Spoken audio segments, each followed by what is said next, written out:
when you sent this through, I was thinking very few people today talk about Meatloaf, and you've got to be a certain generation. And then it was kind of going through my head that did it turn out to be a musical as well? Like from the music? I think they did do something. And there's no doubt that Meatloaf did like Rocky Horror Picture Show, and then he did another rock opera. I can't remember if elements of Bat Out of Hell went into a rock opera, into a show. And I should know this, Meatloaf, He's passed. it's past. Yeah. And also, what country is he from? He's an American. He's from Texas. Yeah, okay, that's what. He got his name from his football coach. Oh. Well, that's how we kick off episode 23, talking about a famous musician from the past, generationally. An actor. And the first rule of the movie he was in is you don't talk about that movie. Right? I mean, he was a talented guy, right? Yeah. Sure was. Yeah. So speaking of talent, we got a special guest here, Mark Rosin, and we'll go in reverse order today because we're kicking off with a slightly mixed up bench, but it's all good because we got Brennan Marcoux, one of our former podcast guests, filling in for Mike Nederhoff. Troy Scheer's back. Jay Beavis is present, healed from the last on campaign. Yeah.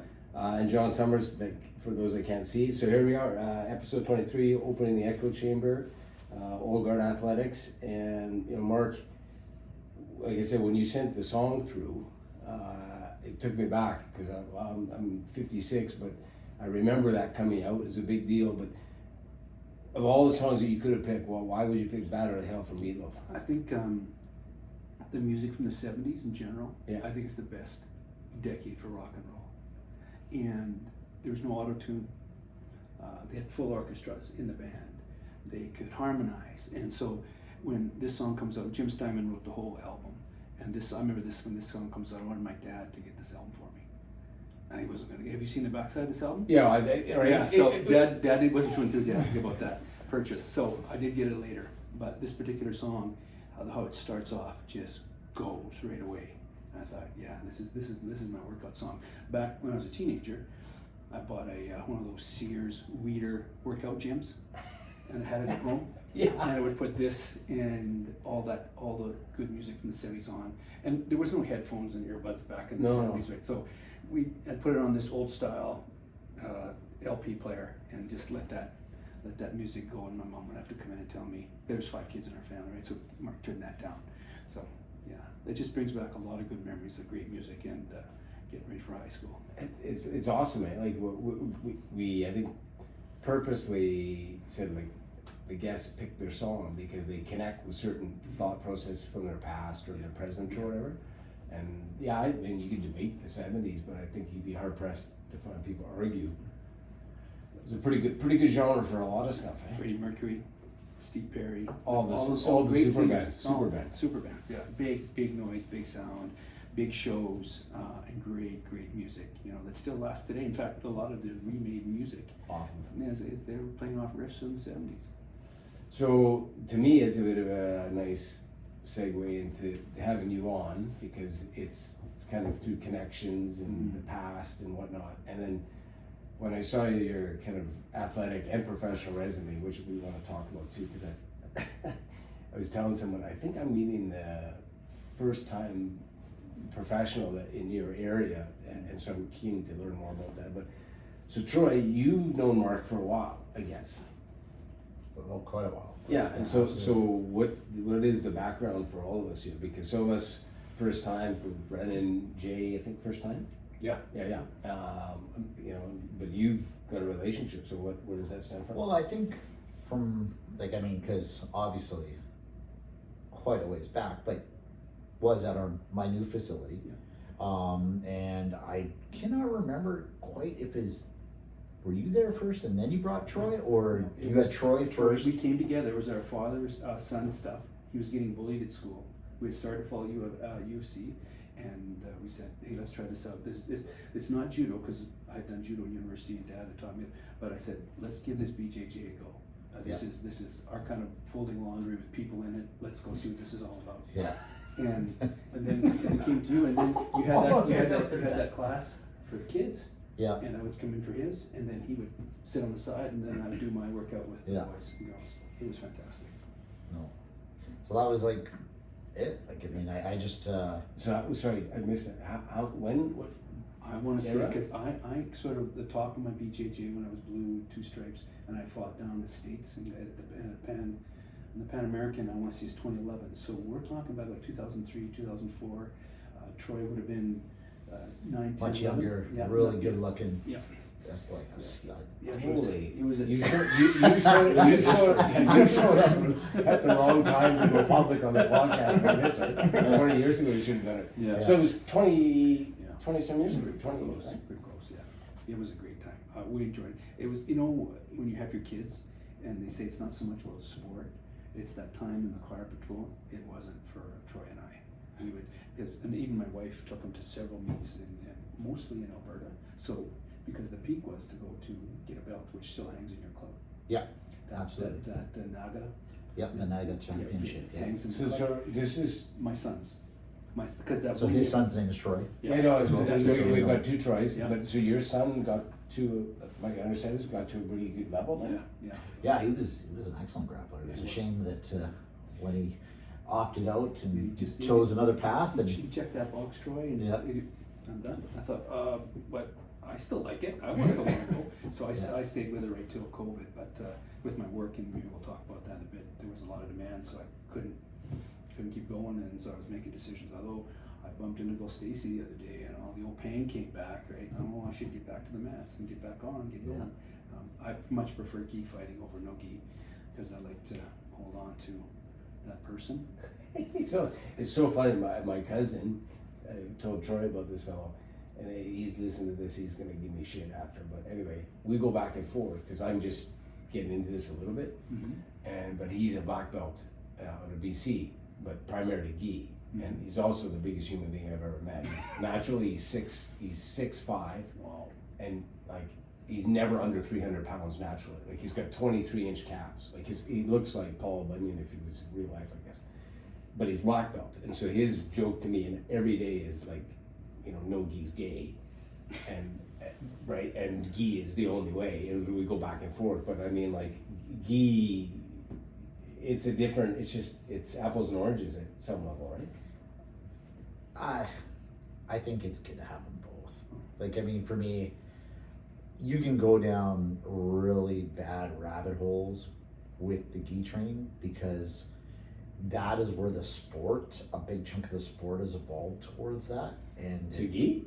To gi, yeah. Because Oh, when really? you think about like a lot of the inverted stuff and a lot of the lapel, like sometimes guys are like literally undressing you and tying you up with your own gi, and the foundation of the art was self-defense and combat, right?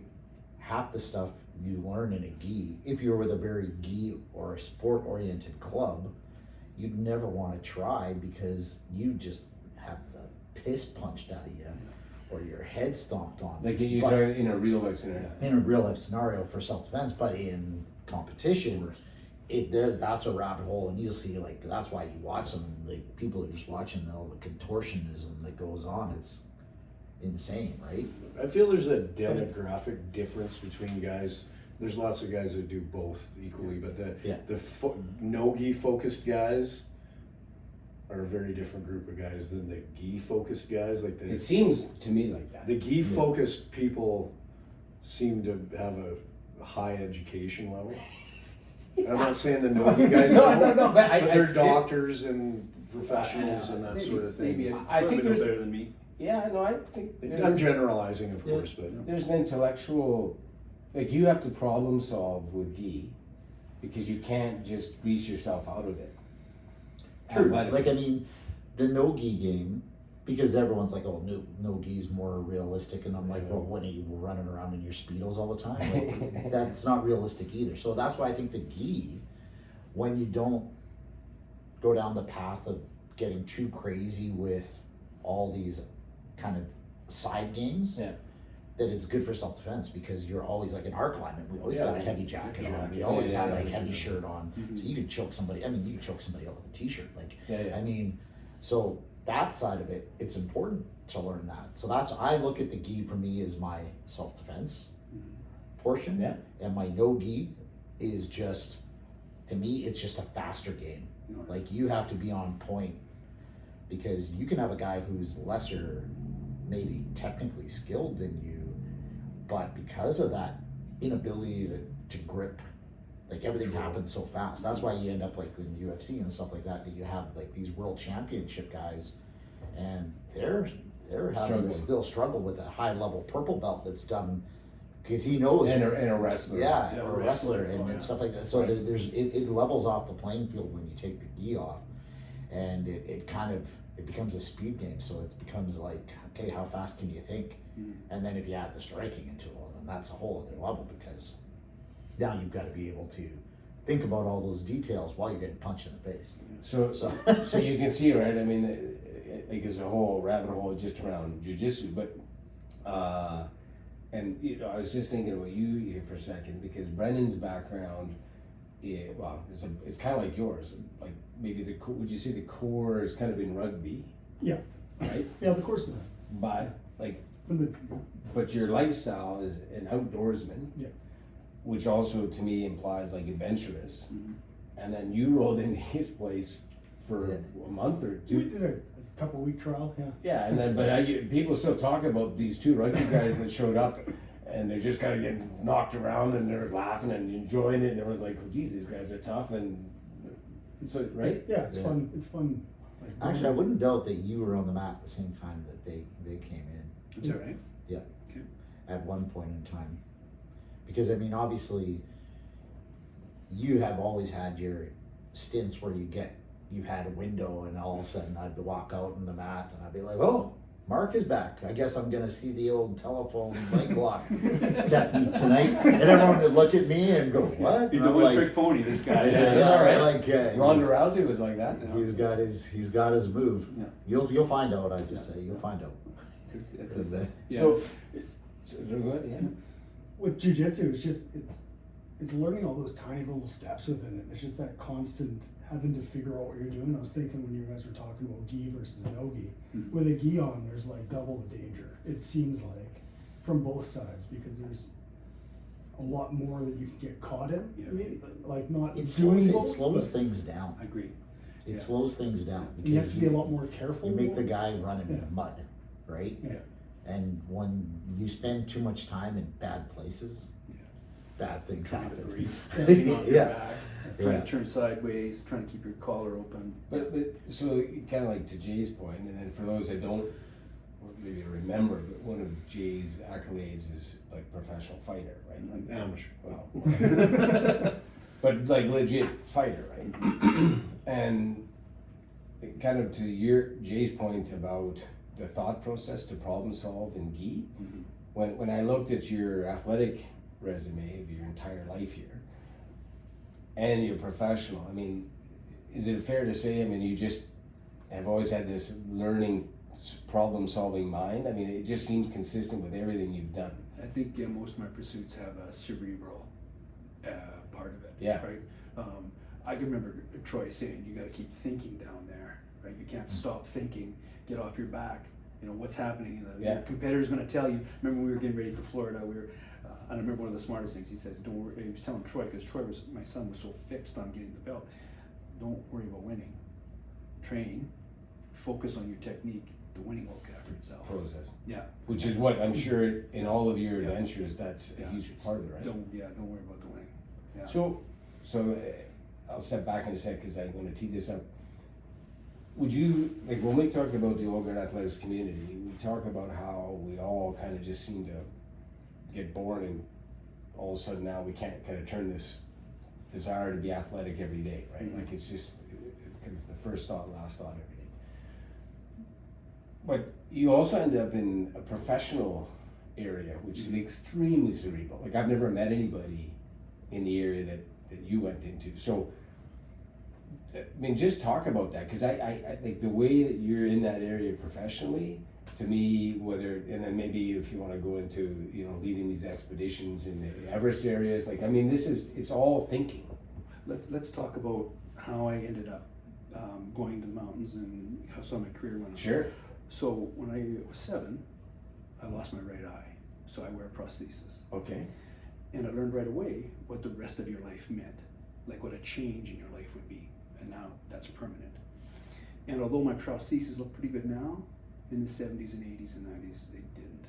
So people like to tell me about it all the time.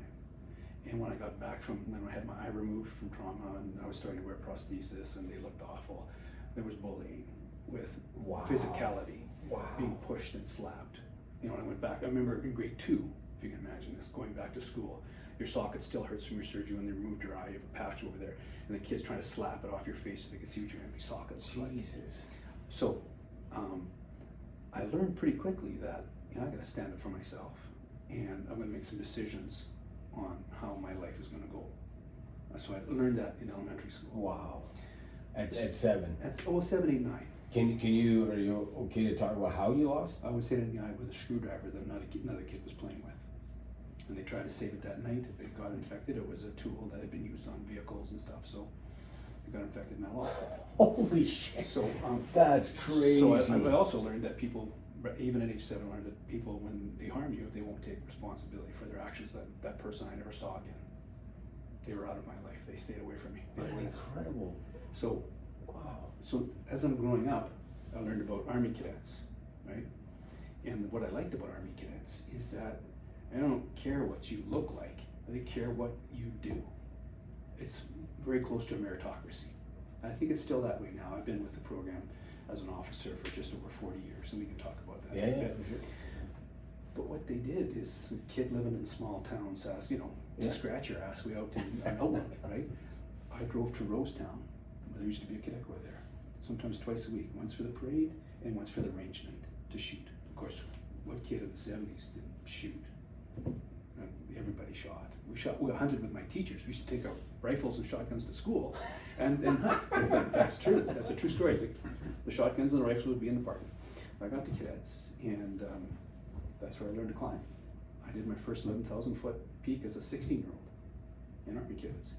And then I learned that Army cadets had this course available to them called the Canadian Forces Basic Parachutist Course.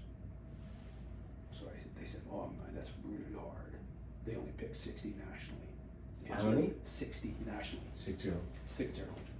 Once a year.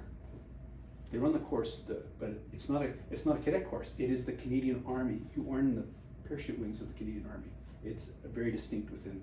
Yeah, I mean, it's not an age thing. It's just you're either good or not. Well, 16 minimum, and you have to have certain qualifications. So I guided my whole career to get there as a cadet, right? So on the way, I do a course. We call it Cadet Leadership Challenge. It used to be in Banff. We used to have a camp right inside Banff National Park. We've moved it out to Western Cochrane now, but so I learned to do glaciers and rock climbing, whitewater, and all that stuff as a kid. And then I did well on that one, so I got sent to the Outward Bound School in Wales, at the Joint Service Mountain Training Center in Wales, as a 17-year-old, and I was trained by staff that had all fought in the Falklands. So I learned for the first time what it was like to be around men and women who had fought in an operational theater, and what demands on how you would do things. Like, for example, we did a 4-day expedition, cross-country, navigating on the road. We had 60 minutes to prepare. There was no schedule posted. He would just come into the shacks or come in, he'd form up on the road. Okay, fellas, you're gonna be in the motor pool in 30 minutes. It's an overnight, go. And everybody would just off to the mess hall to get the rations. One guy would run off to the stores to get the proper stuff. We'd all have to be there. You better be on time.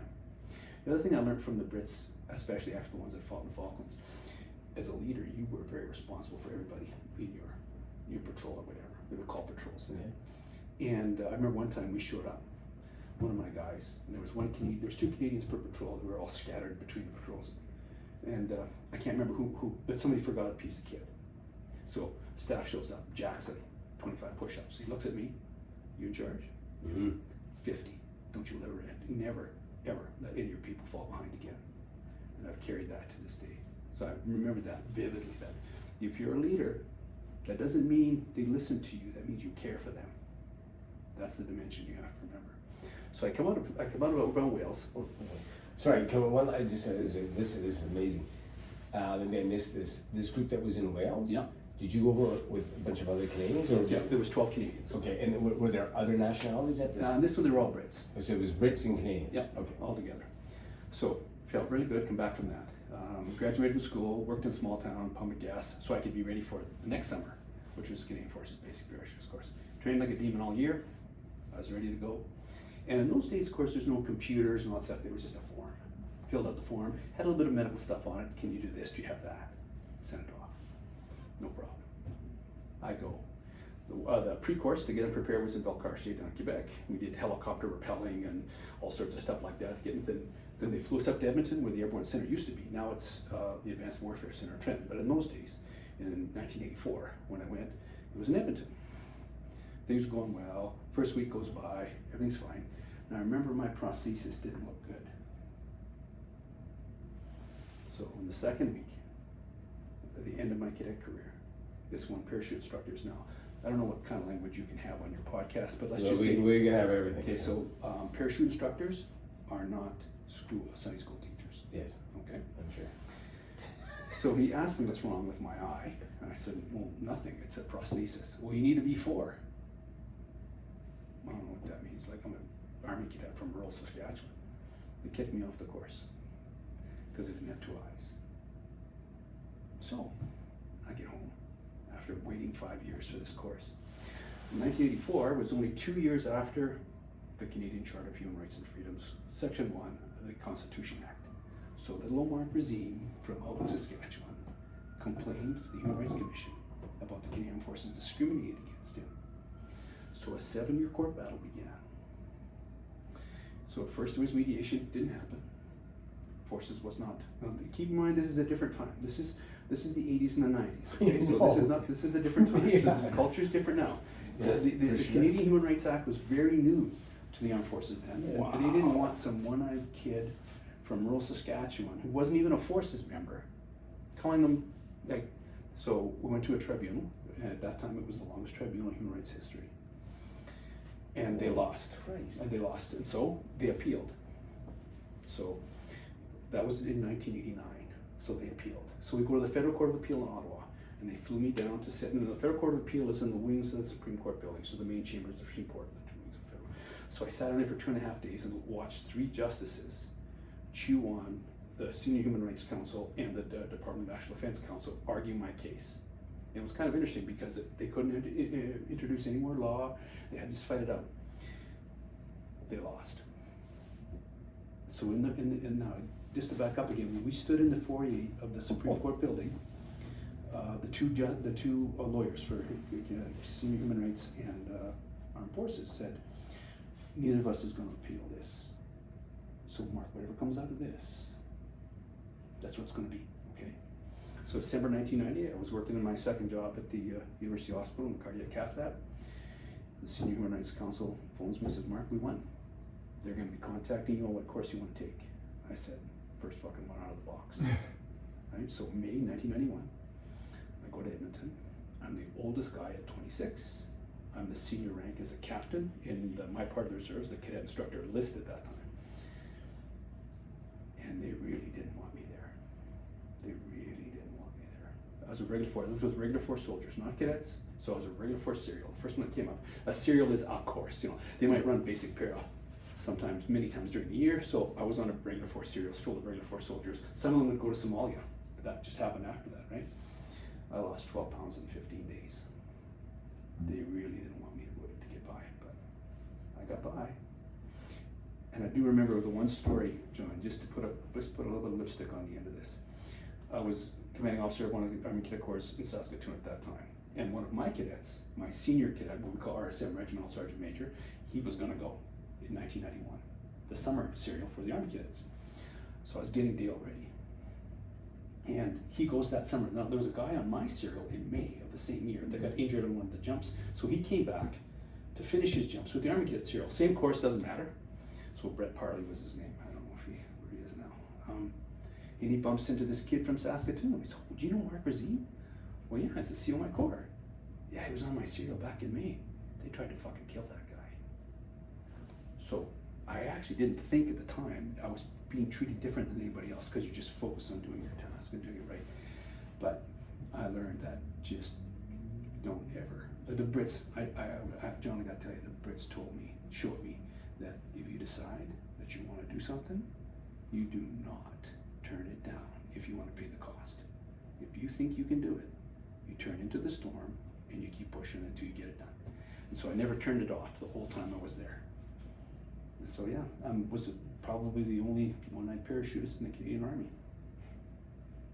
That's a true story. Well, Mic drop. That's- Yeah, drop the mic. I mean, that's Full Metal Jacket meets.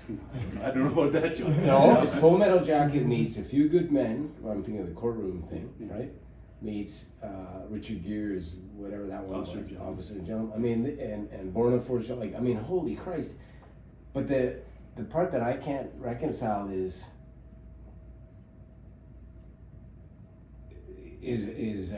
you are Mark Rosin is a legal case Yeah. in the history of Canada. Yeah. It's been used in 28 other cases since that time as a precedent. Yeah. Yeah, I just wanted it to be right. And you know, since that time, I don't like wave it or anything. I knew it was going to come up tonight. I don't bring it up very often. Well, we're glad you did. Yeah. So when I earned my wings, I did the course twice, and I think I did a very good job of staying with it. It was not easy, and since that time, as soon as that happened, the vast majority of members of the Canadian Armed Forces, they just went, "Good job." I'm very, very thankful. I'm great. You did a good job. You didn't quit. You stayed at it. You showed them it could be done. And there's never been a really. There's a couple guys saying, "Mark that asshole," whatever. That's fine. Like, you're going to be an asshole in somebody's story, right? But for the most part, Well, because you're going against the Yeah, grain. so- In the end, it's almost an indirect Compliment. compliment to them. Yeah. That, oh, you see what we did? Yep. We got you there because of our, Yep. you know, we allowed you to face that storm and Yep. take the challenges on. Yep. Because obviously that's Yeah. very much allows them to save a little face. yeah, it does. And maybe in an indirect way too. Maybe you made them realize, hey, you can't judge a person or put limits on them because maybe they have not the full package, because obviously that had nothing to do with it. And you know, Troy, that to me is the offense. Is not that I couldn't do it, is that they stopped. And this is, I'm going to take it outside of the realm of, you know, military parachuting. It's when I get stopped to say, "Oh, you can't do that." well, I'm doing that. What do you mean you can't do it? Yeah. Right? So, like one of my favorites is, well, you need to avoid things or tasks that require increased peripheral vision and depth perception. Why? And secondarily, what are those tasks? Is it driving a car? That I've done for almost 50 years? Is it that? Is it, shooting a handgun or a rifle with either hand? Because I had to switch to be a lefty because I don't have a right arm, right? And I shot nationals when I was 14. Oh my God. So that's not it.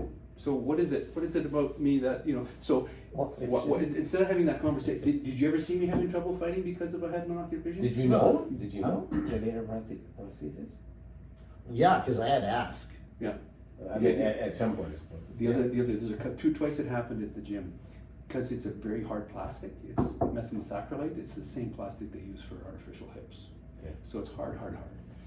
Sometimes, if a forearm crushes my lower upper lid against it, it'll bleed because it's being crushed against the hard plastic. A couple times at the gym, there'd be this blood drop running down my cheek because my lid had been crushed against my prosthesis, and that's the only time. Yeah. That's the only time I think Crying blood. crying blood. Yeah, It's it's an a little intimidating graphic. move. Yeah, I know it's an intimidating move, but you don't want to bleed on your opponent. Right? There was something that you mentioned that a book I read that changed my life, and it reminded me of you having to do 50 push-ups because you were in charge, and Yep. Jocko Willink has Yeah. extreme. Jocko, I'm a disciple.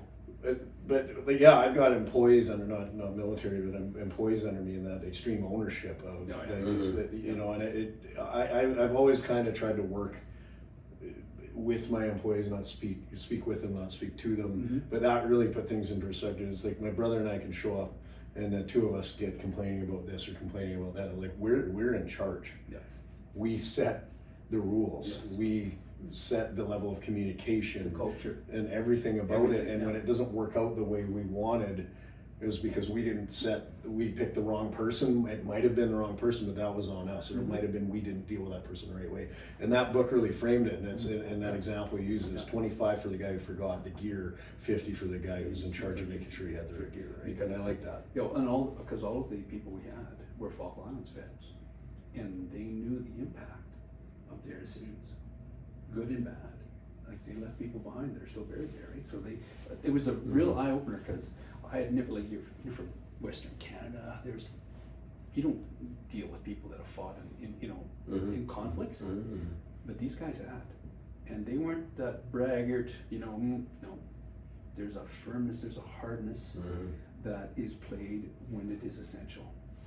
But other than that, we're going to help you through. Doesn't mean I'm going to be kind, but it means you're going to execute properly every single time, or I'm going to tell you about it. So it was, and for example, I can remember one day we finished up this. We did abseiling and high tension stuff in an old shale mine. We're jumping back into these minivans to go back to the training center. There was one guy there. He just said, "Well, I'll run back." It was 20 kilometers, and then I said to myself, he's not training for a half marathon. He can run a half marathon whenever he wants. I went, okay, that just changed the dimension of what humans were capable of, right? And the other thing I learned from them is at that time there was a lot of running. And I did a lot of running, like what I shared with you. I did a lot of running, especially when I was working at the hospital. They learned there that it wasn't the gazelles that saved the day. It was the pack mules that could carry 100 pounds of gear with their weapons for hours and hours and hours in -5 driving rain. That carried it. It wasn't the guys that could do the 5-minute miles. It wasn't. Those guys were back in that. So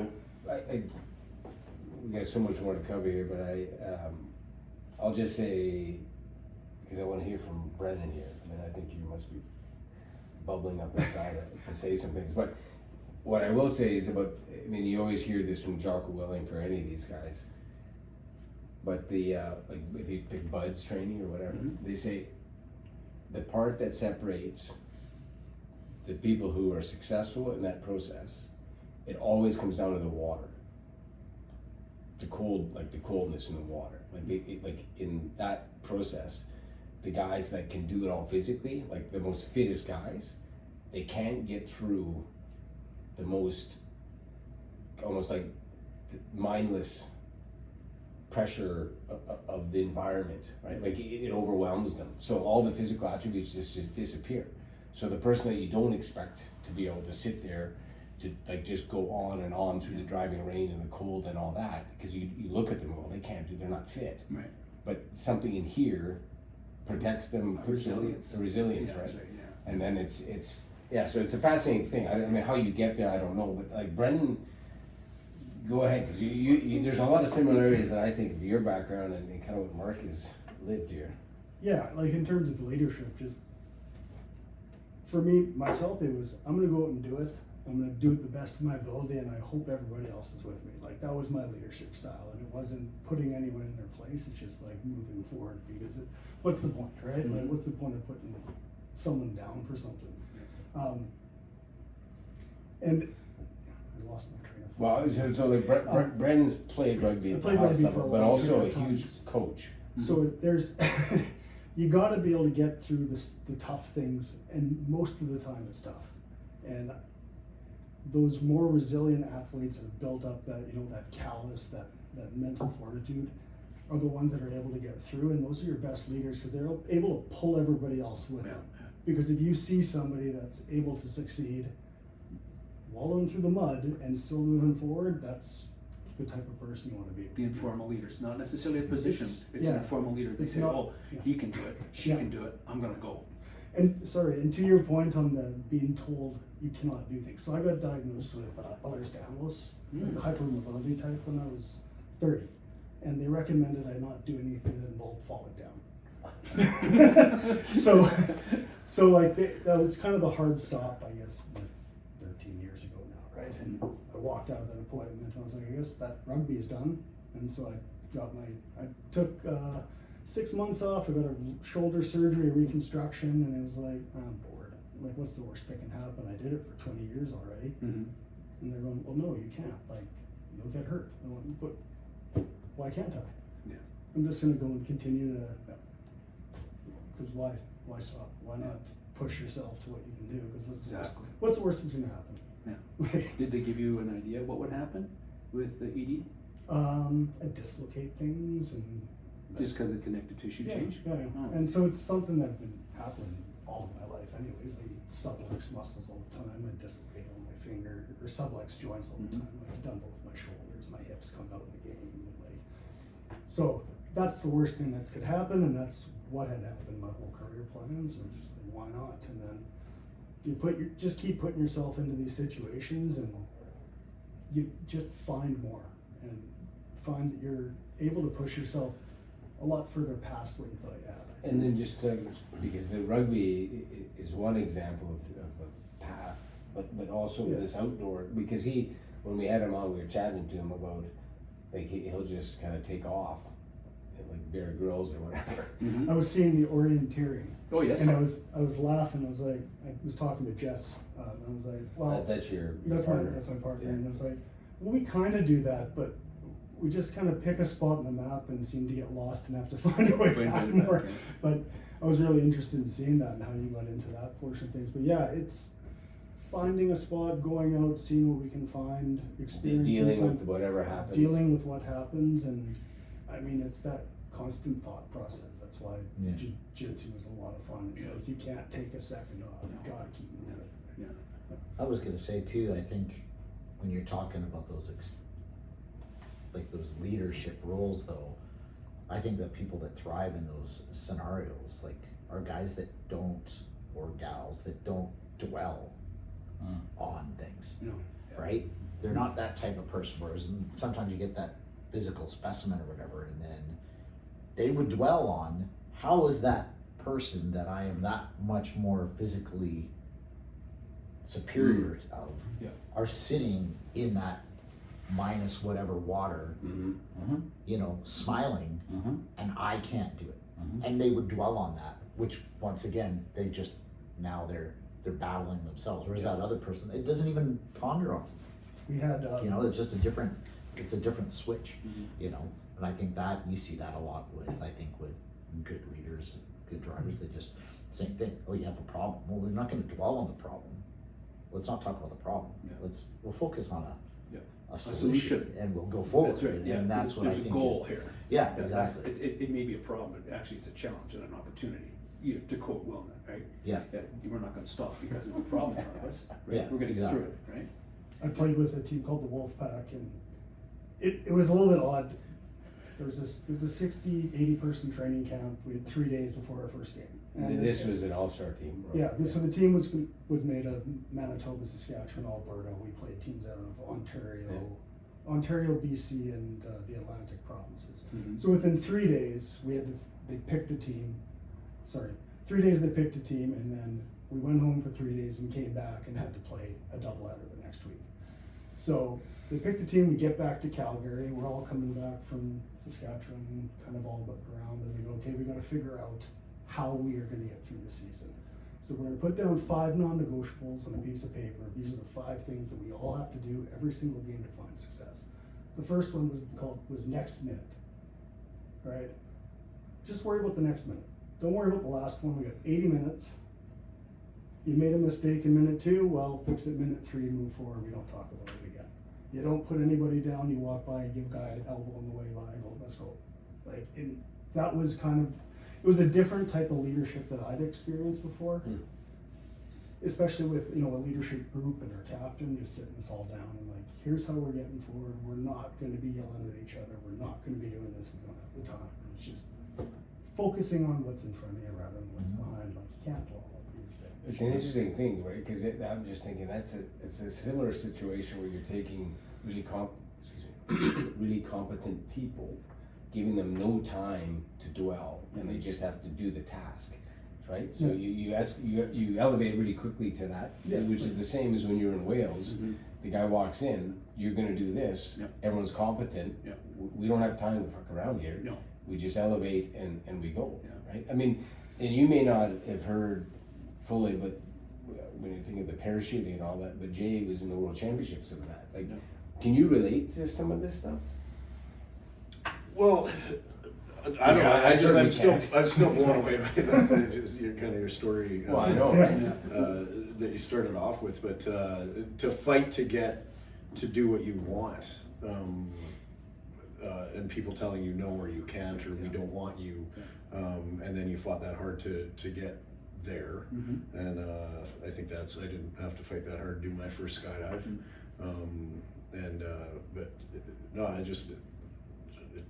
kind of at a loss for words, which I'm not usually prone to. Before we got started, Jay and I were talking, we were comparing the different types of parachuting.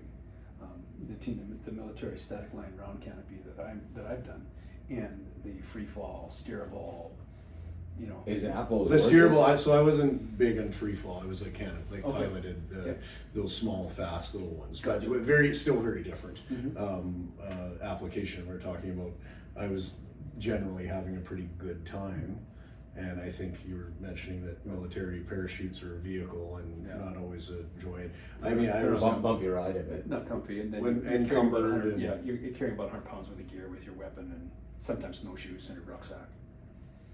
And yeah, you're- very different than Yeah, what I and your two parachutes, your main and your reserve, your helmet, And you basically bail out of the thing head first with all this stuff all on the stuff on. Yeah. and hope it doesn't get tangled. That was on the one photo that you sent me originally, or that I think I scooped it. I think when I sent it to you when I was We posted when it, I I was think. pitching Right? Mark to come on. I was like, I know some interesting people, and tell us about that plane that you guys were jumping out of, because that was when Is you this told the me that picture? was very. Yeah. That's from the picture, because that's a World War II. A C-47 or a Dakota. In the States, there's a few of them still flying, and they refurbished them. That particular one was used in Normandy and the invasion, and it actually dropped American paratroopers during the operation. So I don't know how much is the original frame and rivets. I don't care. But it is something to fly and jump out of an aircraft that delivered American paratroopers during the invasion of Normandy. What year was that picture taken? Now the picture that I'm in, Yeah.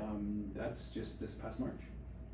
The picture that we've got posted? Yeah, this past March. Is within the last 12 months? Yeah, absolutely. Yeah, I was just down in Florida in March with a couple of buddies, and Because that was another course, was it? yeah, not? no way. They have that particular school has a course, and you ran one that week. But we come just those of us that are on are current. We can go down and they call it strap hangers, which means you don't need training. You're just gonna pick up a parachute and jump. You get on the manifest Troy, you jump, get going, right? Well, you have to do some refresher training in a way you go, just to make sure that you're not gonna hurt yourself. But Canadian parachute training is very, very strict and very, very good. And so the stuff that I learned in 1991, I could do right now. Like there's just no doubt. So the question I had with how hard you fought Yeah. to go through that course. Yeah. Obviously, if you've recently skydived, you didn't just do that course and then moved on to something else in the military. That's been a part of your military career. I got more jumps. I think throughout the 90s, I've got 3 or 4 more opportunities, and then there was a quiet spot for about 20 years. Okay. And then so when my buddy Christian from Calgary and I went down to Florida for the first time about 3 years ago, we took their course again. And so to learn, because we weren't jumping with the same equipment anymore, because the stuff I jumped with in the 90s, there's newer versions, right? So it was great. So I'm up to 45 jumps, no injuries. So I'm pretty. That's 45 jumps under a round parachute. Yeah. How tall are you? I'm 5'10". Okay, the other skydivers, I probably started off at 6'2". Yeah. Round parachutes are. Because when it opens, it's No, closer. the joke is the It's landings, the but to landings be are honest hard, with yeah. you, Yeah. that's a modern day parachuter. My dad started jumping in 1960. He jumped in 68 under rounds, Yeah. and then quit in 76, and then I started in 94, and he came back. Oh yeah. And he said, "Oh, those Paracommanders, which was like it's a round but a sport round, which would be a little bit. It had a 5 mile an hour forward speed instead of 2, which is what." And I remember, so he was in his 50s, and he said, He goes, "Everyone says those round landed so hard. I don't remember." And then I got it, and him and I got our rigger tickets. Yeah. We packed it, inspected it, packed it. He went and jumped it, and he it's not soft like compared to what the squares that we can control and flare. And he just said, that was a young man's sport, whatever. But how are the newer generation rounds? Are they still? The ones I've been jumping recently, they do have about like 10 knot forward displacement, so you never want to go with the wind. You always want to be facing it. And they're like aircraft generally landing into the wind. That's right. So and they're somewhat steerable. They've got panels you can pull in, and you'll see if you one of my Facebook page, you'll see in the past 2 years I've jumped in Czechia and Estonia and Northern Europe, and all those parachutes, MC1s and SF10 alphas, they're very similar, and so they fly pretty good.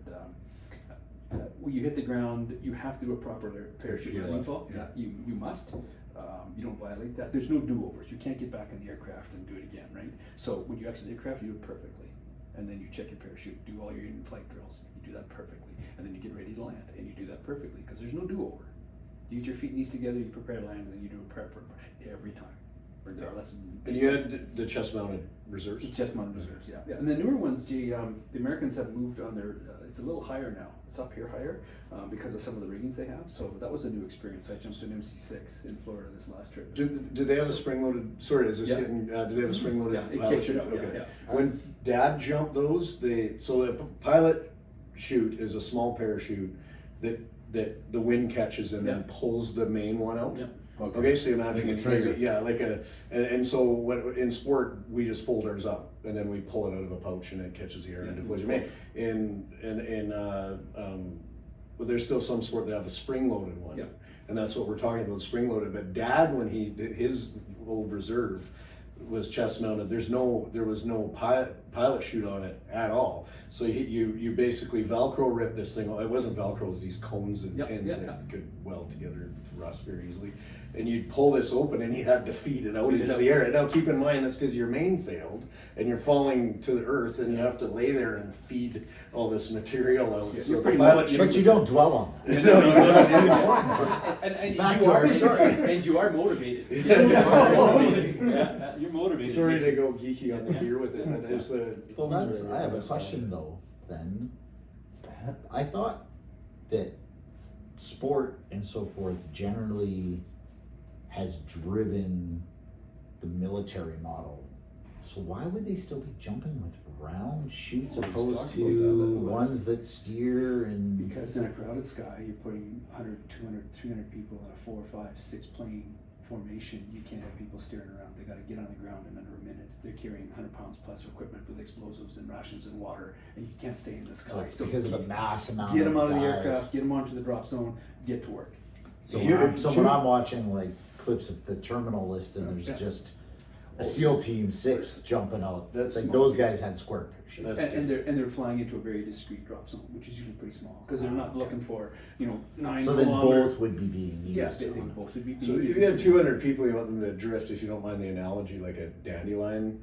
Like you're going to drift with the wind together, not run into each other. But when you introduce 15, even a student parachute's got a 15 mile an hour forward speed, and now you have, it might be nighttime, there's 100, the way the sport guys said, airborne grunts trying to decide where to fly. There would be more entanglements and collisions in the sky. So I wouldn't even. it's not a detriment. It's not like we don't have the technology. It's by design. And keep in mind, a lot of those operations would occur at night, limited visibility, right? So this is not. So it's probably easier to have you fooled to thinking that this is a good idea. If you can't see it, can't hurt you. Yes. You have to jump at night to qualify. So that was in your original course you fought to get into. You must. In fact, I've got about 6 or 7 night jumps, and they're always with full equipment. Have you done?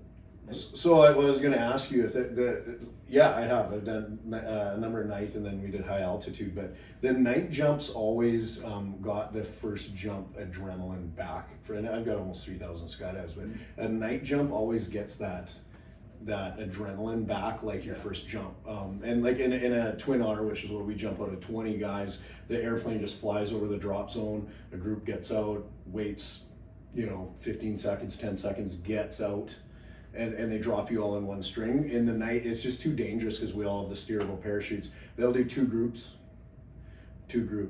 and just go around to space us out. Like it's that, you can't, we have lights on ourselves, but like it's pitch black Not in the everywhere you military. look, and No. and no lights for these No, guys, so you're yeah. not seeing your partners in the, No, you pay attention. yeah. pay So you don't attention. get very much moon illumination? You can, but then if on operations, and I've never done this, I've only done training jumps. But on operations, you don't want to be seen. No, exactly. You Yeah, want to so fly. You don't want to be. Probably You don't want to cloud be. cover. And the one step that we haven't talked about is that just before you land, you release your rucksack rifle, so it's swinging below you on its tether, so it's not on your feet when you land. So it's swinging below you. So that's another reason why we don't want steerable shoots in a crowded sky full of paratroopers, because that rucksack can swing into someone else's parachute. I mean, this could be 10 hours in this rabbit And hole. you've got a whole other bunch of stuff we need to talk about. No, I know. I mean, I just, like you said, it's kind of a loss of words because just trying to bring it back because we do want to touch on some things that we posted, right? Mhm. And I think we're gonna have to have you back, or we'll go out with you somewhere. But like all of this here, to me, and you kind of go back to that 7-year-old boy in that moment. You know, you probably had some of this. You can't turn it off. It's what we talked about before you were Yep. 7. Which, so You heard him say it earlier. you know, I know. So Yeah, the yeah. catalyst was the 7-year-old experience. Yep. But so all of that, and then you explain how you ended up doing what your professional career is, because like it makes some sense. But I mean, you've gone into an area that cardiopulmonary, right? Yep. Which is just so specialized. So just how did you get there? So when I got back from Edmonton, I was sent home from the course. What am I going to do? I got into physical education. In those days, now it's called kinesiology. Okay, yeah, okay. But the first year is the same. In those days, the first year, the fall of '84, was all the same. But in my second year, I got to do a gross anatomy class, and we got to work on gross anatomy specimens, like donated tissues, human beings. Cadavers. That whole thing. And then we got a physiology class, and I thought, just a light went on in my head that said, whatever I do in my career, if it's going to be with the human heart, it's not going to be work. So I ended. So my physical education degree was more kinesiology, physiology, biomechanics, exercise physiology. So I was never going to work in the school. So I was going to my first goal in university was to be cardiac rehab. And so I started in that with a good friend, Rick Steedy, and we actually certified as American College of Sports Medicine exercise specialist, which is taking the results of an exercise test and making an exercise prescription for someone who's had bypass surgery or stable angina or a post-heart attack, and we'd make an exercise program. So I did that, and that was only temporary at that time. And then I heard there's a job opening up in the cardiac cath lab as a cardiovascular technologist. So you're trained on how to assist the interventional cardiologist with putting catheters into the heart and steering wires down the coronaries to do angioplasties, now called PCIs, percutaneous coronary intervention. So I'm doing that, and then one of the seniors there, Hope Stamp, she's now retired like me, she said, Mark, you're going to get bored with this pretty quick. I said, I'm steering wires in people's hearts. I'm not going to. Well, then you pay attention when the perfusionists come. So every once in a while, we'd have a patient that would go into cardiogenic shock. Their heart would not be pumping enough blood. And the perfusionists would come and they put this balloon pump in, which is a catheter that goes in the aorta, and it's synchronized with the heart, and then it goes off. They go off to the CCU and then off to the heart surgery. And that was like 4% of their work. And I learned they run the heart-lung machine. So they're responsible. The surgeon opens the chest, exposes the heart, hooks them up to the heart-lung machine via tubes with an oxygenator and this whole thing. And I'd be responsible for taking over responsibility and operation of the patient's heart and lungs. And then they would cross-clamp the aorta, and I would stop the patient's heart with a high potassium containing solution. Then so I'd have 2 circulations running. So I typically would cool the patients down. And this is for all 350 to 400 perfusionists in Canada. This is every day. This is every day, right? So I did that for about 32 years, where I would go to the OR, read the chart, prime the pump, get hooked to the patient, stop there. They do it twice a day, every day in RUH. That's sometimes I'd be at the gym, and my pager would be over my gym bag, and I said, I'm sorry, I'm on call, I gotta go. And so I would You're dealing with someone's heart, literally. Yeah, I never, and to be fair, I don't want to sound like I'm sort of this trumped up. I really loved the job. Oh my God, it was such a great job. I loved being a perfusionist. All the intellectual challenges, the time, the demands, all of that stuff. That was so attractive to me. You know, so this is, you know, you asked a question, Brennan, but when you talked about the jump and the land and 100%, like there's no do-overs. I mean, that's same mentality Same from mentality, perfusionists, yeah. right? That's right. Like, I mean, you're either all in on this stuff or you're not. And there's no place for timidity. No. And so it's preparation, it's everything, it's full commitment, it's being switched on. It's with you. It's physical. It's everything, man. It's extremely mental. Yeah.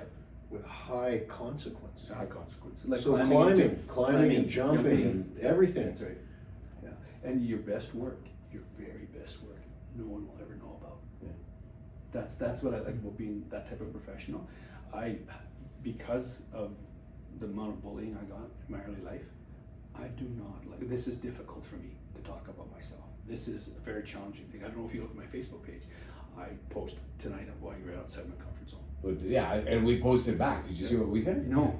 So it's okay, we're out of comfort zone all the time too. Yeah. So, but that's not the reason not to do it. Yeah. Right? So I took that post, I circulated to the guys, I said, it's just fascinating to us, that somebody that's so, and all our guests are like this, Brennan's the same, everyone, so accomplished in life, but everyone has this kind of pre-conversation anxiety. And I said, you know, it just proves we're all at some level human. yeah. Well, if you lose that, like if you, like I did almost 3,000 open hearts in 3 countries and 11 hospitals before my career ended. There isn't one patient that would know who their perfusionist was. And you don't want them to know. Maybe I don't. Like, if I would Because go, there's a problem. so if I go up to the night before your surgery, I walk into your room, so you're having heart surgery tomorrow, and I'm your perfusionist. They go, okay, what's that? Well, that's the person that runs our lung machine. Oh, okay, what does that mean? Yeah. That means I'm going to take over the responsibility of the operation of your heart and lungs. I'm going to stop your heart. Oh, I didn't know that. Yeah. So most of them will know that.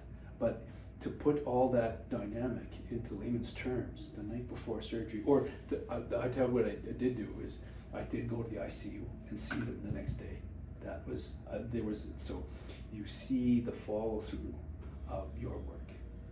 You see like it, because there's no other reward in healthcare, and we didn't win every battle, right? Like when you work in critical care and that type of surgery, you work with very sick patients from time to time. When I retired in 2018, I stayed on as casual, which for a perfusionist means you continue to work full time, right?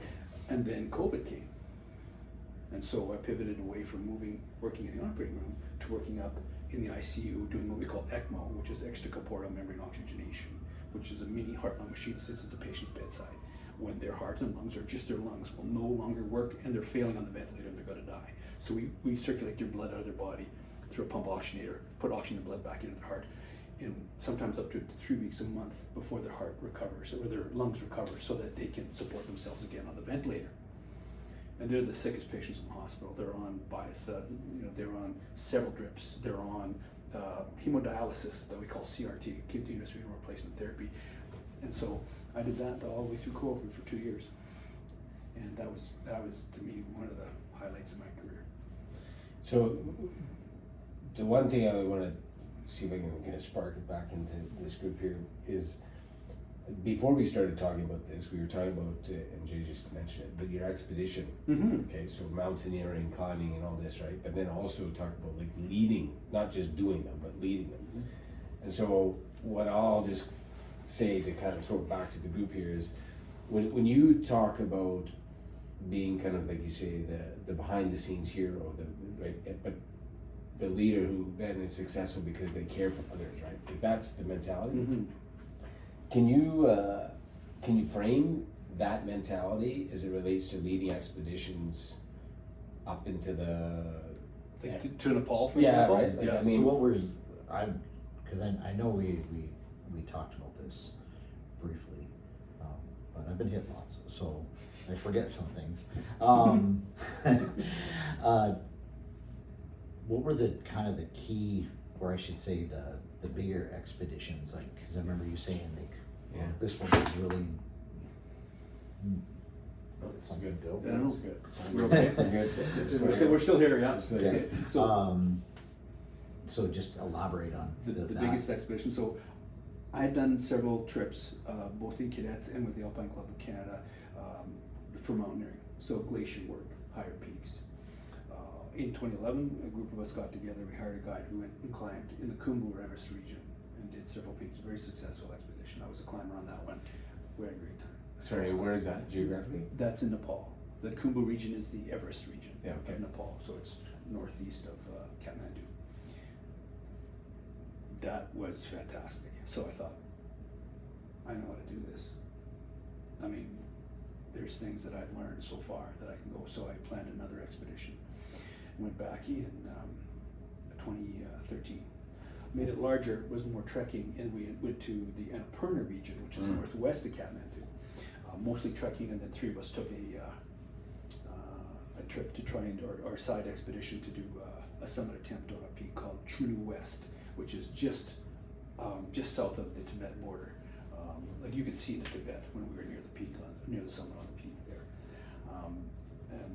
One of the How many meter, if you don't mind? it was just over 6,000. So in comparison, Everest, well known, 48 meters. So it gives you an idea of the scale of the mountains there. When you're climbing on a mountain where the oxygen percentage is 50% of what you're used to in Saskatoon, and the big mountains nearby are still 2 kilometers higher. That's the scale of the mountains, because they're in comparison, our Rockies are quite old, and we don't really have much over 3,000 meters. They're twice that, the peaks that I've done over there. One of the rules I always have is there must be a doctor on my expedition, because there's always something that happens that requires a doctor on every expedition. Besides yourself. Well, I'm not a doctor. No, I know, but like from a medical perspective, yeah. yeah, So and then we went back again in 2019. I learned a lot from my big expedition on personality and team selection. So I selected a half-size team, and we went after a peak called Narika. And sorry, just for climbing nomenclature, whatever it is. You're the lead organizer. I'm the when expedition you're leader. describing That's this. right. So I work directly with the expedition agency to organize the Sherpas, and then what gear we're taking. Jesus, They that's a pick big deal. and you need to have Sherpas, in my view. First of all, you want that cultural experience. The Sherpas are the most amazing people on the planet, and they are tougher boiled hell Did you shit. tell them to meet you in the hangar in an hour and make sure They can carry more than their body weight for 8 to 10 hours a day, and they start that in their teens. That's how they move up. They're just machines. They're unbelievable, and they don't look the part. No. No, they don't look the part, but they are amazing. So you work all that out. But when we went back in 2019, I specifically picked a peak. Now there had been an accident. You might remember there was, I think it was 2016. There was an earthquake in Nepal, and some Sherpas were killed. And so the Nepalese Mountaineering Association took some heat over having so many people on Everest and not moving people around to other peaks, but they had closed so many peaks because they want to control and aim people at certain peaks to generate income. So they opened a few more peaks to climbing. And Everest sits here, and then there's a row nearby. There's Loboche East, which I summited in 2011, and then Loboche West, and then Narika. And Narika had just been opened. One Canadian man had been with another expedition and had summited it before we got there. But I had a woman on my expedition, Sabrina from Regina. And this would be the only all-Canadian team. So in 2019, an all-Canadian team With a from lady. Saskatchewan, With a lady. with a woman who summited. Was the first Canadian team to summit Narika in Nepal. And then that's like you said 6. 6,000 meter peak, yeah. So I mean, for those that don't know, and I don't know only by watching videos, talking to people, or whatever, but like 6,000. Is that the same thing? You go up, you get a base camp, get climatized, and you're camping, and like this is how many days is it? It's a month. Holy. You want a month with several excursions, getting up over Yeah, 5,000 meters, so you can go up, and there's some medications you can take and all that sort of thing to prepare yourself. But also, I want a doctor on the expedition in case we need to give injectable steroids if we have problems with cerebral edema or pulmonary edema, right? Which on the expedition we did, and I had to evacuate one of my team members successfully when he came down with high altitude pulmonary edema, and that was before we got to high camp on the glacier. So one of my rules, and circling back and looking after people, in March before we went, I said, the primary goal of this expedition is for us to go to Nepal and bring everybody home to share experiences. If you're not prepared to go to Nepal and spend 3 weeks in a tent for bad weather, this is not your expedition. So I told them right up front, don't go if you don't need to make those decisions where everybody comes home. I'm not leaving anybody behind. There's going to be no deaths on this expedition. So you commit to that before you even lay $1 down or put your ruck on for your first training trip. So when Chris, my buddy, in fact I was just climbing with him last week in Penticton. He said, he got very sick before I was removing into high camp, and I said, we got him on this. We hired a horse the next day that would walk the places where people wouldn't walk, and got him back down to where the clinic was in Fair Shade, and he was seen by a physician there, and all was fine, but the expedition was successful. I got everybody home. That's all that matters. Like if I had a death in the expedition, that's all you're known for. Yeah. That's all you're known for. Doesn't matter if you're successful. What would you do, or I mean, if it's hypothetical or not, but so you're approaching, I mean, there's these weather windows, I believe, right? Sometimes. Yep. Okay. That's why we go in November, which is post-monsoon. Right. The Indian high pressure system moves up. Now, right now, as we speak, is a summiting season in Everest. Yeah. Because of the way the jet stream lies. So right now, in the next 14 days, You'll see all those chains. The mountain does not appeal to me in one. Yeah, I was gonna maybe ask that, but well, if you're the expedition leader and you're in this weather window, and perhaps there's even a permit attached. There is, right? Okay, yeah, there is. So you can't just sit there and hang out forever. No. For all kinds of reasons. Did you know in your mind that okay, if we're running to the end of this and the window's just not there, or it's 50-50 or whatever, that you just, that's it, we're done, like we're all coming back, like we're just. We know there's this 72-hour window. This is our summertime. Yeah. And we leave the tents at midnight so that we can be on the summit by 6 in the morning before the sun bakes the summit and the snow changes and our crampons don't bite well. Yeah. It gets sloshy or whatever, right? Or the high winds come up in the late afternoon. We don't want to be on the peak when the high winds come up. So we need to be, this is when we need to be summiting in this window, and this is the turnaround time. If we're not at this level at this time, you're turning around. And it's, because I'll tell you, your judgment when you're hypoxic at 6,000 meters, it's not the same thing at the parking lot in Saskatoon. It's not. I can remember on one trip, this is a true story, on the previous one, I was at 6,000 or so meters and I'm thinking, oh, I was really suffering. It wasn't going well. And I said, you know, it takes about 1 hour for a helicopter to get to me from Kathmandu, and I'm not making all these things. I can make to the summit in 60 minutes. And then there's this voice said, Mark, when are you ever climbing when part of the calculus is how fast a helicopter can get to you? You're done. Turn around. So I said to the strippers, that's it, fellas. We're out. We turn back.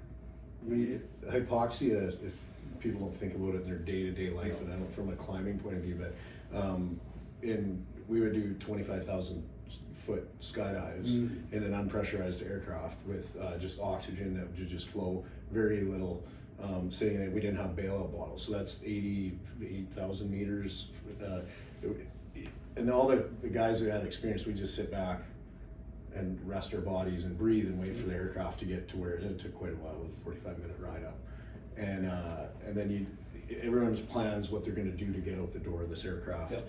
And we're at 25,000 feet, and you just see guys having the wrong hand, the wrong grips. I'm like, you guys are going to go out in a lump, whatever, and like their brains just aren't working. The young guys would be super excited about, oh, I'm going to jump twice as much free fall time and all this stuff, but their brains didn't work at all, and ours weren't working that well. And the amount of oxygen, I don't even know if sometimes it was on, it was required, but the reality is, but I even feel it.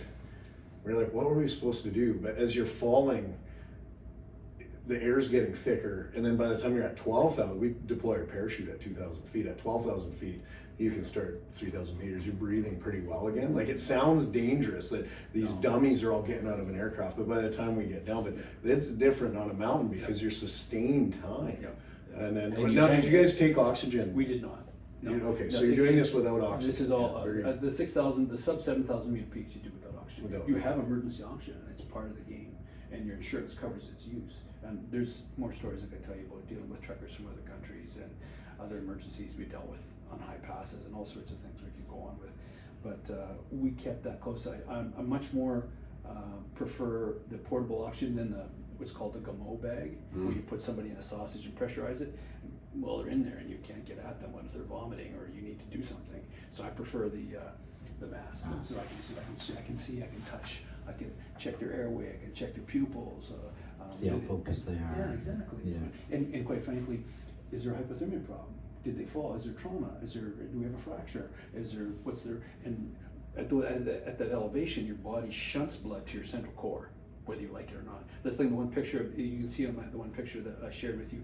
I've got these big mitts on and my parka and my band tube, my double plastic boots with gaiters over them. It's -10. And I'm wearing 5 layers because it's hypoxic at 6,000 meters and your body's moving all that oxygenated blood to your central core. You're not getting circulation in your You extremities. can get frostbite at -10 because there's no blood flow there. So you got to think about all those things. Expedition climbing is a different game. Having the gear list must be, and I still got it. It's like, yeah, it's not cheap. No. and the consequence of leaving something behind isn't 50 push-ups. You don't want to drop your mitts. You don't want to drop your mitts. Yeah. I was earlier before we started. I mentioned that show that I was talking about. So when you guys are like doing your camping, like in the show, they're camping on the side of a rock face. Yeah. So is that No. ever No, a part of you that's guys are always getting to a flat point where you can tent properly, kind of? The one company that I've used the 3 times in my expeditions to Nepal, they have a stretch that I really like. So what we do is we do all of our trekking and our high passes, all of our acclimatization over the 3 weeks before we go for the summit push. But then the day before the summit, we don't go to base camp. We go right to the glacier high camp. And then at midnight into that day, we go to the summit. And then back down. So there's their 72-hour window. So we commit to the mountain. We go high, low, high, low, high, low. High camp, we're at 5,000, 5,400. Run to the top. Well, it feels like running, Troy, but it ain't running because you're just slogging it out. And then all the way back down to the valley after summit. You right through high camp. By the time you get back, the Sherpas have already got the tents and everything cleaned up, and you punch right through the high camp back down to the valley, and then it's celebration time. Have you ever done that where you've camped on the No, I'm not. Those big wall, not for me. I know. I was just watching the show and I'm just like The porta waking ledges. up in the middle of the night and then open up that. Forget it. Looking over the ledge. Yeah, it's like looking over the 300 ledge. Yeah, and 300 you're just attached to the side. You know what my number one thought is whenever I watch that? Is how am I gonna go to Washington? Like literally, that's my thought is, the thought process is these guys are up there for a Just week. lean out the side of the tent. No, I know, but it's just like I have enough issue going publicly to the Washington, let alone stuck on a big wall somewhere. Look it up. Is so, like climbing. I've never done any climbing at all, but I've been my YouTube thing is all about riding in the snow and some pretty crazy long multi-week bike rides, and the odd climbing one comes up, and I watched that. Was Nims Purja did Was it 7? Yeah, seven peaks or whatever. 14 peaks. 14 peaks. Sorry. In 1 year. Yeah. His In record 7 was- months, he just did well, it in over 7 months. But yeah. there's a woman that just beat his record. Really? Oh yeah. But yeah. that I Huge. don't get excited In about a watching. shorter time frame? 91 days. I don't know how she did it. Wow. Can't It's- imagine for sure. The logistical support, Brandon, the logistical support of 14 peaks in 90 days just blows my mind. Because I know what it takes to do a 6,000 meter peak. I have a little understanding of an 8,000 meter peak, but to do 14, 8,000 meters, like you It did took it. him 7 months. He did it in just over 7 months. This is And a she did documentary, 90 right? days. Yeah. She I- wanted- I 14 watched peaks that. is a great dog, but just you telling the story about your Yeah. stuff is just as exciting. Like climbing, really, I'm interested in this.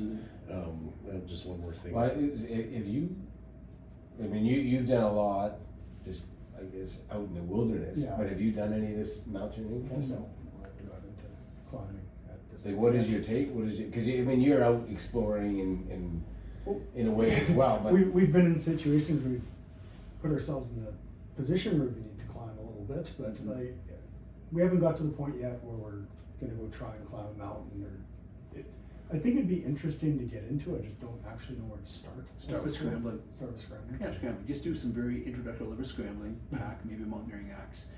Do the front range stuff west of Calgary. There's lots of easy, and just get yourself up towards the snow line in the summer, or just in the rock pile, some of the apprentice stuff. It's the same thing. Okay. But you have a good understanding of Rocky Mountain weather though, because Mother Nature can punish you pretty quick. Yeah. Yeah. Yeah. She's fickle. I was curious, in Yeah. terms of your like preparation, I guess for the like pre-game prep or whatever, throughout all of the different activities, do you find that it's similar before you go out and say parachute or mountain climb or do a ultra marathon, or is it specific to each thing? There's a specificity. Yeah. When I was doing the marathons and ultra marathons, I was running to and from work. So 5K, if I worked at 7 to the morning heart, I'd run the 5K into work, shower, my greens, OR, and then I could run 10K home. I would just do a different loop home. So I could do 50K a day and do my long run on the weekend. And then I was getting ready for that. But for mountaineering, that's a different animal. I have to wear a weighted pack. So, and the boots that I'm gonna trek and climb in, I have to wear. And all of that has to be what I'm taking, because there's no point in, that pack that you get, that you thought, oh no, I'll take this one instead, and then that strap busts at 5,000 meters. That is a problem.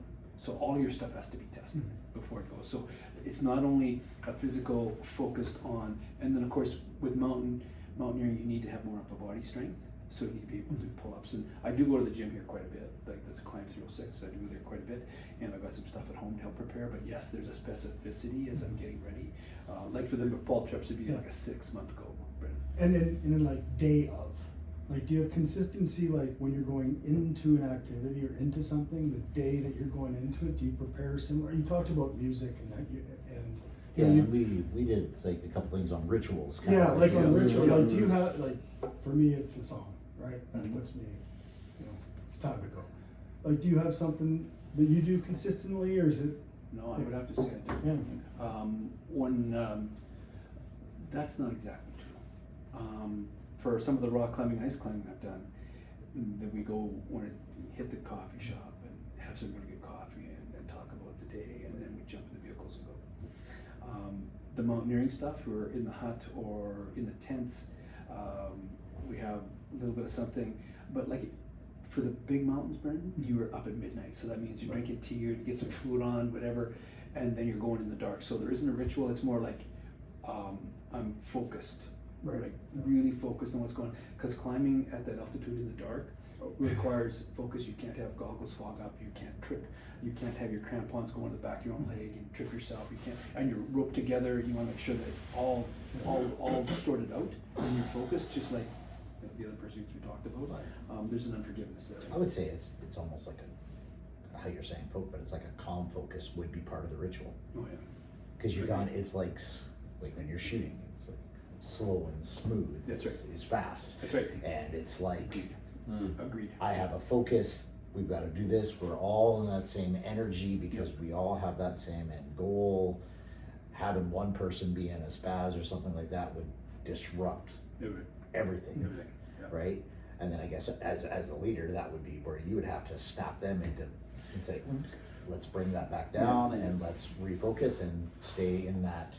But that would be in a sense a ritual too. That's why in a lot of my climbing trips I'm at the back. My stronger climbers are up front and I'm at the back. If there's a problem with the climber, it's not up front. So if I got somebody who's struggling or someone who's having a moment, they're gonna be at the back of the pack, and that's where I need to be, so I can be in front of that. I don't want to react. I want to look into their faces. You're athletes when you're competing, you can look in their face and go, oh, he's suffering. Yeah. I gotta do something. He's not talking to you, but he's suffering, and I have to do something now if we're gonna salvage this match or we're gonna salvage this day, right? The activities you do also lend themselves, and you haven't talked about this, but I think all of us have been through, like when I was doing martial arts, the guys on the mat, the level of trust and camaraderie that you have with them. And then for me in the aircraft, skydiving, the guys that are doing something unique that not everyone else does in the world, and we're getting out, especially when I was competing at that level. And then now it's the guys pedaling beside me, all trying to get the end of the race before dark or whatever it is, like this camaraderie. But like in mountain climbing, parachuting and stuff, you must have some phenomenal trust in some people that are go-to.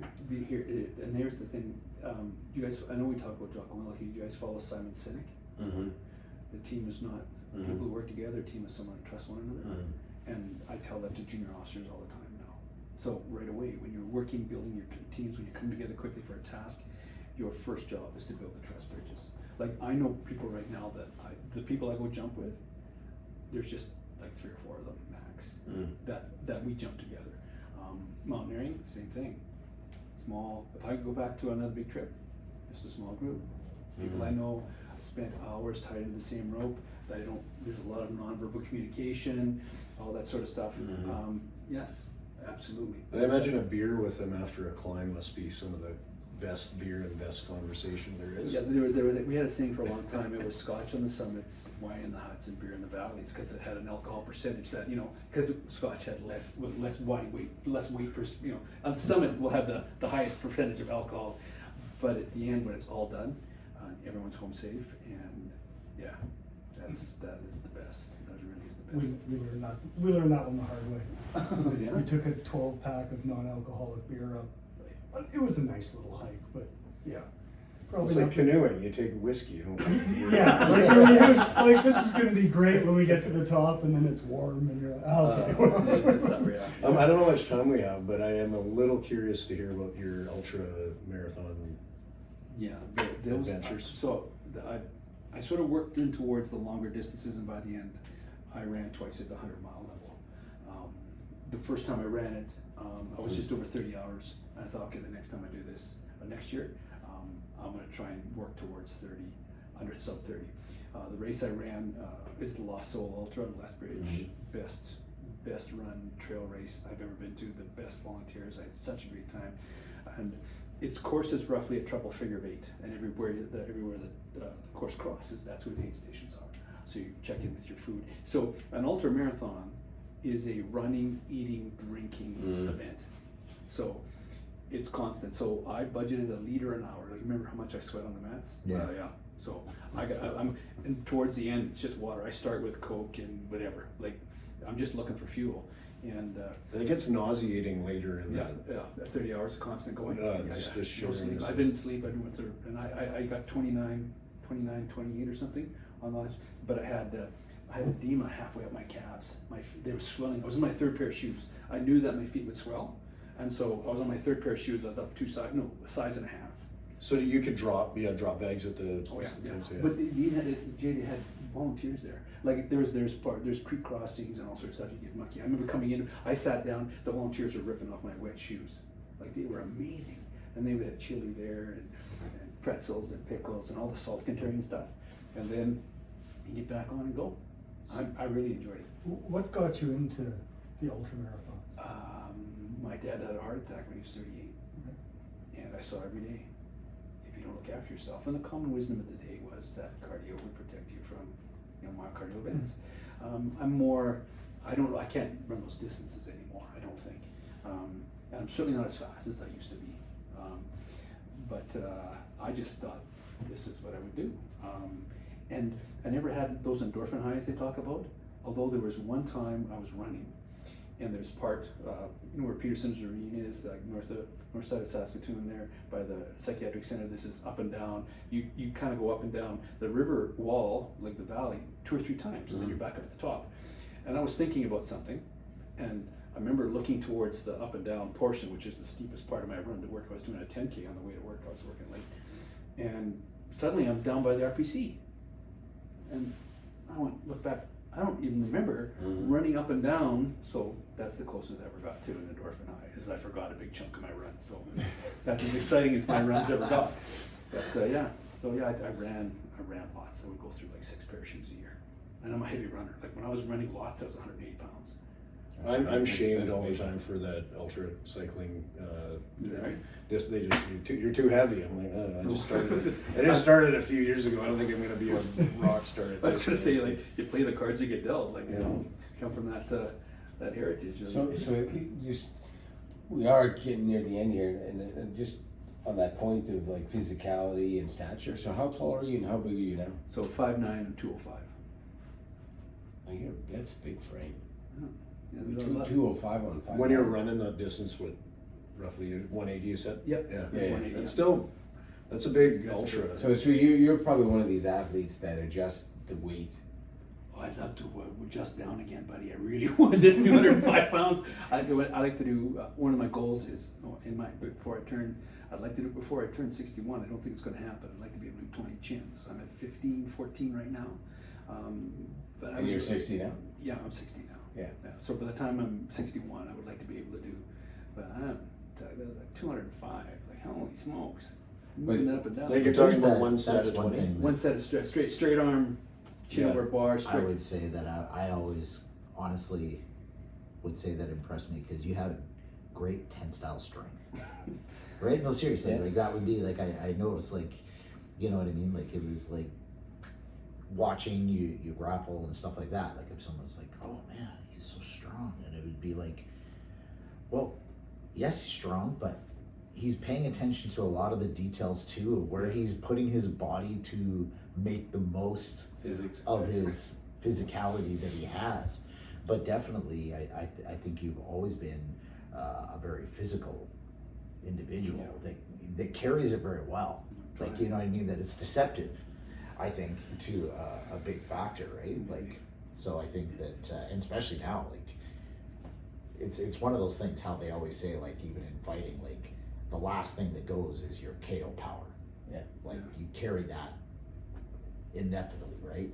And I think in a sense too, like that's kind of something that I think that there's certain guys that even as they age, like the still the strength that they're able to maintain well into their you know, later ages, that is impressive. I remember we had one of the guys that was from the judo club when Alfie was running it at Scheer's, and his name was Wayne Kemp.